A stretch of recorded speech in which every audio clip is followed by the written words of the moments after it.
16 फरवरी 1980 रात का वक्त था। भागलपुर के कोटावली थाने की जेल में सन्नाटा फैला हुआ था। वहां उमेश यादव नाम का एक 22 साल का लड़का बंद था। उस पर मर्डर के चार्जेस थे, लेकिन वो अभी तक प्रूव नहीं हुए थे। उमेश सोने ही जा रहा था कि तभी पीछे से कदमों की आहट होती है।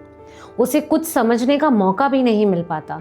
कुछ लोग उसे जबरदस्ती घसीट कर कोने में ले जाते हैं। एक आदमी उसकी चेस्ट पर बैठ जाता है और दूसरा पीछे से आकर उसकी आंखों में नीडल घुसा देता है। और बस वही नहीं, उसके बाद उमेश की आंखों में एसिड डाल दिया जाता है, जिससे वो लोग गंगा जल कहते थे। उमेश तड़पता रह गया। वो आखिरी रात थी जब उमेश ने दुनिया देखी थी। आखिर ऐसी क्या दुश्मनी थी? क्यों दी गई ऐसी दर्दनाक सजा? और कौन थे वो लोग? आज हम खोलेंगे बिहार के सबसे हॉरिफाइंग चैप्टर के राज। Let's dive deep into the infamous आंख फोड़वा कांड, also known as Bhagalpur blindings. Welcome to the crime show.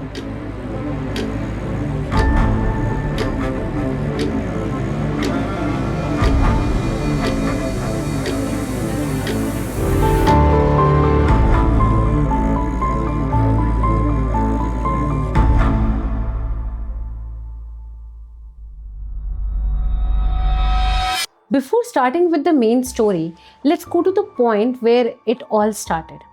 1970s का टाइम बिहार के इतिहास का सबसे डार्केस्ट टाइम था।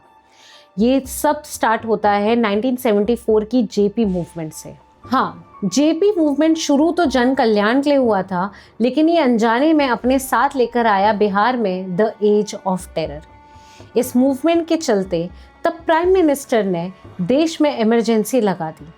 अब पुलिस नॉर्मल क्राइम्स रोकने के बजाय प्रोटेस्ट रोकने में बिजी हो गई थी। नतीजा ये हुआ कि क्रिमिनल्स जो थे वो बेखौफ हो गए। डकैती, चोरी, किडनैपिंग और सब कुछ अपने पीक पर था। According to contemporary reports of that time, पूरा बिहार अब अपराध और आतंक की लपटों में झुलस रहा था। खौफ का आलम यह था कि लोग रात को 7 बजे के बाद बाहर नहीं निकल पाते थे। उस टाइम जस्टिस सिस्टम इतना स्लो था कि किसी क्रिमिनल को पनिश करने में डेकेड्स लग जाते थे, और रिजल्ट, वो क्रिमिनल्स कुछ ही दिनों में बेल पर बाहर आ जाते थे और वापस क्राइम स्टार्ट कर देते थे। अमित दिस, कुछ लोगों ने कानून को अपने हाथों में लेने का फैसला लिया। शहर में अफवाह फैलने लगी कि कुछ लोग तुरंत इंसाफ के नाम पर अंधे का ऑपरेशन चला रहे हैं, लेकिन ये इंसाफ नहीं, कानून का उल्लंघन था। ये पावर का मिसयूज था, जिसे कुछ लोग इंसाफ समझ बैठे थे। इन्हें कोई देख नहीं पाता था, लेकिन इनका काम बोल रहा था। लोग खुश थे क्योंकि सदियों पुराने अपराधी अचानक मिलने लगे थे। उनकी आंखें पट्टी से बंधी थीं और उनका चेहरा खौफ से भरा था। समाज इसे डिवाइन जस्टिस या ऑपरेशन गंगा जल कहने लगा, जहां तेजाब को पवित्र जल बनाकर शहर की गंदगी साफ की जा रही थी। वहाँ के लोकल रिपोर्टर्स के अकॉर्डिंग 1980 के उस साल भागलपुर की हवा में एक नया खौफ घुला था। एक ऐसा अंधेरा जो सिर्फ अपराधियों को निशाना बना रहा था। शहर के कोने कोने से ऐसे लोग मिल रहे थे जिन्हें गंगा जल से पवित्र किया गया था, लेकिन उनकी आंखें हमेशा के लिए बुझ चुकी थी। कोई नहीं जानता था कि ये इंसाफ कौन कर रहा है, लेकिन सब जानते थे कि अगला निशाना वही होगा जिसने कानून तोड़ा है, जिसने कानून का उल्लंघन किया है। अकॉर्डिंग टू कोर्ट आर्काइव्स, 9 अक्टूबर 1980 को वही अंधे प्रिजनर्स में से 10 प्रिजनर्स ने सुप्रीम कोर्ट में हेबियस कॉर्पस पिटीशन फाइल किया। And according to this petition, उनके साथ जबरदस्ती की गई थी। उनको सेंट्रल जेल में भेजने से पहले ही भागलपुर थाने में अंधा कर दिया जाता था, और उनको अंधा करने वाला कोई और ही नहीं बल्कि भागलपुर थाने के पुलिस ऑफिसर्स ही थे। उनकी मांग थी कि उनका मेडिकल एग्जामिनेशन हो, उन्हें इसके बदले में कॉम्पनसेशन मिले, और जिन पुलिस ऑफिसर्स ने उनके साथ ऐसा किया था उन्हें सज़ा मिले। नवंबर 1980 में पूरे भारत में एक धमाका होता है, जिसकी आग बिहार के इस भागलपुर से ही निकली थी। ये धमाका बारूद का नहीं था, भागलपुर पुलिस की क्रूरता का था। नवंबर 1980 India today and Sunday magazine के एक आर्टिकल से पूरा देश ट्रॉमा में चला गया कि ये काम हमारे देश के पुलिसमैन ही कर रहे थे। ड्यूरिंग 1979, यानी कि इन आर्टिकल्स के छपने से ऑलमोस्ट 1 साल पहले, the superintendent of Bhagalpur central jail noticed a disturbing trend. There was a sudden influx of prisoners in the jail who were already blind and their injuries looked fresh, indicating they had been blinded recently. अब superintendent एक एक करके सारे prisoners कहो या उन्हें victims कहो उनसे मिलता था एंड उनकी एक रिपोर्ट रेडी करता था और उन्हें प्रॉमिस करता था कि वो उन्हें न्याय यानी कि जस्टिस ज़रूर दिलवाएगा। विक्टिम्स मेजरली गरीब और लोअर कास्ट से बिलोंग करते थे। आखिरकार एक विक्टिम सामने आता है जो राजी हो गया था केस को ऑफिशियली फाइल करने के लिए।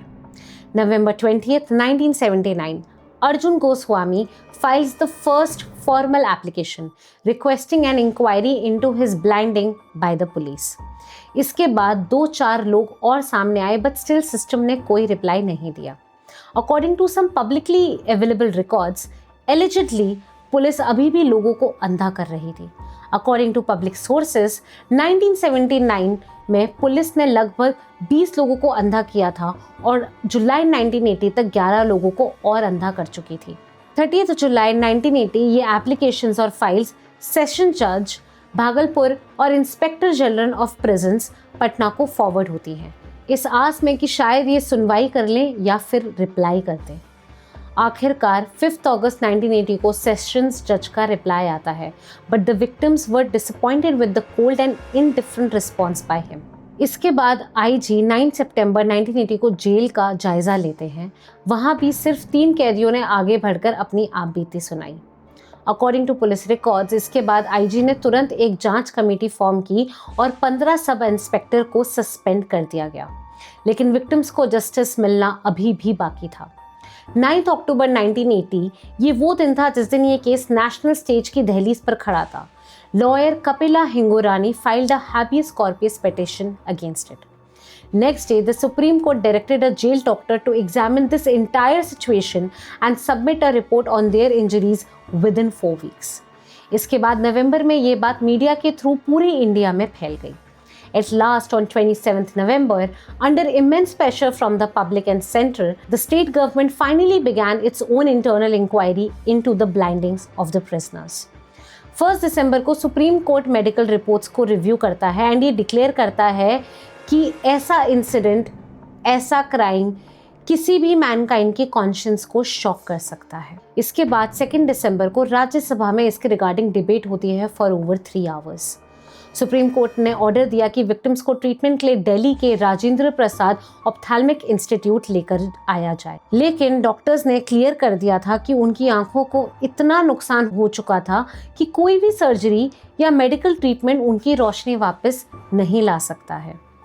After that the court suggested that कुछ सालों के लिए वापस भागलपुर जाना उनके लिए खतरे से खाली नहीं है। विक्टिम्स को दिल्ली के ब्लाइंड रिलीफ एसोसिएशन में रखा गया और इसका पूरा खर्चा बिहार सरकार ने उठाया और हर विक्टिम के नाम से 30-30 हज़ार की एफडी भी कराई गई।